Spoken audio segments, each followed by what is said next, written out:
रहा है, परंतु महाराज वो आपका परम भक्त है। काम से बचने के लिए ही सही, पर रोज आपको याद जरूर करता है। आज उसे दर्शन देकर उसके पन्ने का हिसाब खत्म कर दीजिए प्रभु। वाह! मृत्यु लोक पर ऐसा भी प्राणी है जो मेरी भक्ति कर रहा है। वाह! हाँ प्रभु, आप तो वो देखिए। अरे चल रे धनुआ, आज बहुत काम है और बहाने मत बनाना। अरे नहीं नहीं नहीं, आज फिर मेहनत करनी पड़ेगी। हाँ, मुझे कुछ तो करना होगा। रामू भैया, मेरे पैर में बहुत दर्द हो रहा है, मैं ठीक से चल भी नहीं पा रहा हूँ। अरे रे रे रे रे रे रे, मेरी लीला खत्म करो यमराज और मुझे दर्शन दो। ओफो, फिर शुरू? अरे रोज रोज तू यही ड्रामा करता है। सीधे से चल, कुछ नहीं हुआ है तुझे, चल।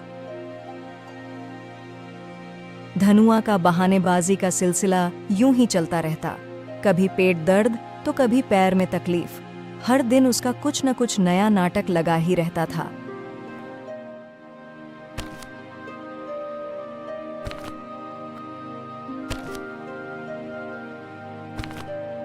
अरे रे रे रे रे रे रे रे रे, अरे रामू भैया, पेट में बहुत दर्द है, लगता है बहुत ज्यादा काम कर लिया है आज।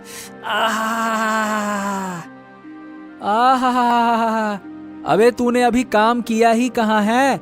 अभी तो सिर्फ यहाँ तक आया है। काम तो अब करना है तुझे। चल, बड़ा आया, बड़ा काम कर लिया। अब तो मुझे दर्शन दे दो यमराज, दर्शन दे दो। गधा इसी तरह यमराज को याद करते हुए चलते जा रहा था। कुछ दूर चलने के बाद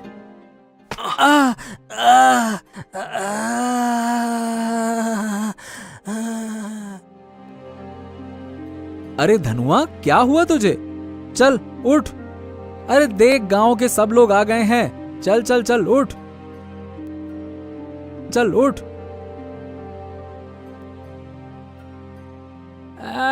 रामू भाई, लगता है कि इसे यमराज ले गए। हाँ, लगता है मेरे धनुआ का समय आ गया है।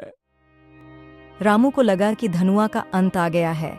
गांव के लोग भी आकर उसे सांत्वना देने लगे। सभी मान चुके थे कि धनुआ अब इस दुनिया में नहीं रहा। चलो भाई, अब रस्सी ले आओ, इसके अंतिम यात्रा की तैयारी करते हैं। ले आओ। देखा महाराज, आपने अपने भक्त का नाटक। यही सही समय है उसे आपके दर्शन पाने का। महाराज, क्या सोच रहे हैं?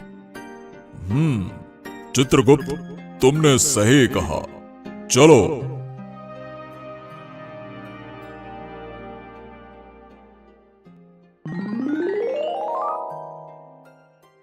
यमराज को प्रकट होते देख गांव वाले डर से अपने कदम पीछे कर लेते हैं। तेरी भक्ति से मैं बहुत प्रसन्न हूं धनुआ। इस तरह रोज रोज मुझे याद करने से तुम्हारी फरियाद पूरी हो गई। आज तुम्हारा समय समाप्त हो गया है। चलो मेरे साथ। अरे रे रे रे रे, ये तो सच में यमराज आ गए।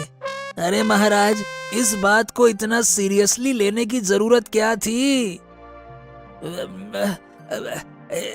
अरे यमराज जी, आप इतने भयानक लग रहे हैं कि आपको देखकर मेरी जान ही निकल गई। क्या आप थोड़ी देर आराम से बात नहीं कर सकते? यमराज धनुआ की चालाकी को नहीं भांप पाए और थोड़े नरम पड़ गए। हाँ ठीक है धनुआ, तुम मेरे प्रिय भक्त हो। बोलो, क्या कहना चाहते हो? यमराज जी, मैं सोचता हूँ कि आप जैसे महान देवता अब भला गधों की आत्मा लेने क्यों आते हैं? मेरा क्या है, मैं तो साधारण सा गधा हूँ। आपके जैसा कोई इतना महान देवता को मुझ जैसे गधे को ले जाने की क्या जरूरत? गधे की बात सुनकर यमराज सोच में पड़ जाते हैं। तुम्हारी बातों में थोड़ा तो दम है, लेकिन नियमों के अनुसार किसी को छोड़ा नहीं जा सकता। देखिए यमराज जी, अगर आप मुझ जैसे साधारण गधे की आत्मा को लेने आएंगे तो आपका मान घटेगा। आपकी महानता को ये शोभा नहीं देता कि आप मुझ जैसे गधे को अपने साथ ले जाएं। ये बात भी सही है, लेकिन नियम? बस एक बार मुझे छोड़ दीजिए यमराज जी, अगली बार मुझे जरूर ले जाना। चलो, तुम मेरे प्रिय भक्त हो, इसलिए इस बार तुम्हें छोड़ देता हूं। अगली बार कोई बहाना नहीं चलेगा। इतना बोलकर यमराज अदृश्य हो जाते हैं। गांव वाले यह सब देख आश्चर्यचकित हो जाते हैं। अरे वाह धनुआ वाह, तू तो बड़ा चालाक निकला, यमराज को भी चकमा दे दिया हैं? रामू अपने गधे को जीवित देख बहुत खुश होता है और उसे लेकर घर आता है। अगले दिन। अरे वाह, कल का मेरा बहाना कितना शानदार था, यमराज जी को भी चकमा दे दिया। अब तो हर दिन ऐसा ही कुछ करना पड़ेगा। अगले कुछ दिनों तक धनुआ बिना मेहनत किए यमराज के डर के बहाने बनाकर रामू से बचता रहा, लेकिन उसका आलस्य और चालाकी आज एक नया मोड़ लेने वाली थी।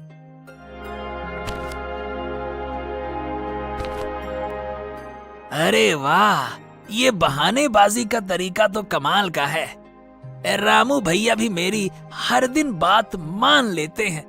ऐसा लगता है कि जैसे मेहनत तो मेरे नसीब में है ही नहीं। वाह वाह वाह वाह वाह। अरे रे रे रे रे रे रे, ओहो रामू भैया, लगता है कि इस बार सच में आखिरी समय आ गया है। अब तो लगता है कि बस मेरे प्राण निकलने ही वाले हैं। अरे धनुआ, क्या हुआ तुझे? चल उठ। धनुआ, तुम मुझे याद करके मेरा काम बढ़ा रहे हो। हर बार तुम्हारे लिए आना पड़ता है। आज तुम्हें अब मेरे साथ चलना ही होगा। अरे यमराज जी, आप फिर से देखिए, सच में अब इस बार मैं तैयार था, लेकिन आपकी उपस्थिति देखकर मेरे मन में एक बात उठी है। धनुआ, तुम्हें अब बहाना बनाने का कोई मौका नहीं मिलेगा। चलो ठीक है, बताओ क्या कहना चाहते हो। यमराज जी, आप तो महान हैं, लेकिन एक छोटी सी विनती है। आप मेरे रामू भैया को तो देखिए। अगर मैं चला गया तो मेरे रामू भैया कितने दुखी हो जाएंगे। अब मेरे अलावा इनका है ही कौन। हाँ यमराज जी, धनुआ के बिना मैं काम कैसे करूंगा। यमराज जी, मुझे लगता है कि शायद मेरा समय अभी पूरा नहीं हुआ। अगर आप मुझे छोड़ दें तो मैं पूरी ईमानदारी से काम करूंगा और रामू भैया की कुछ दिन और सेवा करके थोड़ा पुण्य प्राप्त कर सकूंगा। ठीक है धनुआ, ये तुम्हारा अंतिम अवसर है। अब से बहानेबाजी नहीं चलेगी, बिल्कुल नहीं चलेगी। बिल्कुल यमराज जी, बिल्कुल। अगली बार कोई बहाना नहीं चलेगा। यमराज हंसते हुए अदृश्य हो जाते हैं और धनुआ अपने बहानेबाजी के जाल में एक बार और बच जाता है। अब उसे समझ आ गया था कि मरने का नाटक करते ही उसकी इच्छाएं पूरी करने यमराज फौरन आ जाते हैं। इसलिए अब धनुआ सावधान रहने लगा। समय बीतता गया। धनुआ ने अपने आखिरी अनुभव के बाद एक वादा किया था कि अब कोई बहाना नहीं बनाएगा, परंतु उसकी पुरानी आदतें फिर से सिर उठाने लगीं। एक दिन जब वह रास्ते में था, उसकी चालाकी की फितरत फिर से जाग उठी। अरे धनुआ, अब क्या हुआ? जल्दी चल, हमें बाजार तक पहुंचना है। अरे रे रामू भैया, लगता है मेरे पैर में कुछ गड़बड़ है। एकदम से जोर का दर्द उठा। अरे रे रे रे रे रे रे। शायद यमराज जी फिर से मुझ पर नजर रख रहे हैं। ये दर्द हुआ। अच्छा, अरे धनुआ, अब ये चालाकी नहीं चलेगी। यमराज जी ने आखिरी बार कहा था कि अब कोई बहाना नहीं चलेगा। चल चल उठ और काम कर। अरे ये मैंने क्या कर दिया? धनुआ, तुमने मेरे धैर्य की परीक्षा ले ली है। हर बार मुझे आवाज लगाकर बुलाते हो, फिर मेरे साथ जाने से इनकार करते हो, कतराते हो। आज तुम्हें अब मेरे साथ चलना ही होगा। हाँ यमराज जी, मुझे आपकी इतनी बार कृपा प्राप्त हुई है। अब लगता है कि मेरे पास सच्चा मोक्ष पाने का अवसर आ गया है। परंतु परंतु कुछ नहीं। ये तुम्हारा किंतु परंतु बहुत खतरनाक है। अरे हर बार ये तुम्हारे परंतु शब्द मुझे विवश कर देते हैं और मुझे खाली हाथ लौटना पड़ता है। यमराज जी, आप मेरे भगवान हैं और मैं आपका परम भक्त हूँ। मैं ये कैसे सहन कर सकता हूँ कि धरती पर आपके बारे में लोग कुछ भी बोलें। क्या मतलब है तुम्हारा? यमराज जी, मैंने धरती के लोगों को सुना है कि आप अपने भक्तों को खुश करने के लिए कभी कभी झूठ का सहारा भी लेते हैं। धनुआ, ये कैसी बातें कर रहे हो? झूठ का सहारा लेना हम देवताओं का कार्य नहीं है। हम तो सच्चे और न्यायप्रिय हैं। हमारे जबान से निकला एक एक वाक्य सत्य होता है। नहीं यमराज जी, मुझे तो यकीन नहीं होता। अगर ये सच है तो कृपया मेरे सर पर अपना हाथ रखकर मेरे सवालों का जवाब दीजिए, तभी मुझे विश्वास होगा, अन्यथा नहीं होगा। अच्छा, तो इसमें कौन सी बड़ी बात है धनुआ? मैं अभी तुम्हारे सर पर हाथ रखता हूं। ये लो, पूछो जो भी पूछना है। तो बताइए यमराज जी, अपने भक्तों को लंबी उम्र का आशीर्वाद देने के लिए आप कौन से शब्द का उच्चारण करते हैं? बस इतनी सी बात। दीर्घायु भवः। अरे महाराज, आपने ये क्या कर दिया?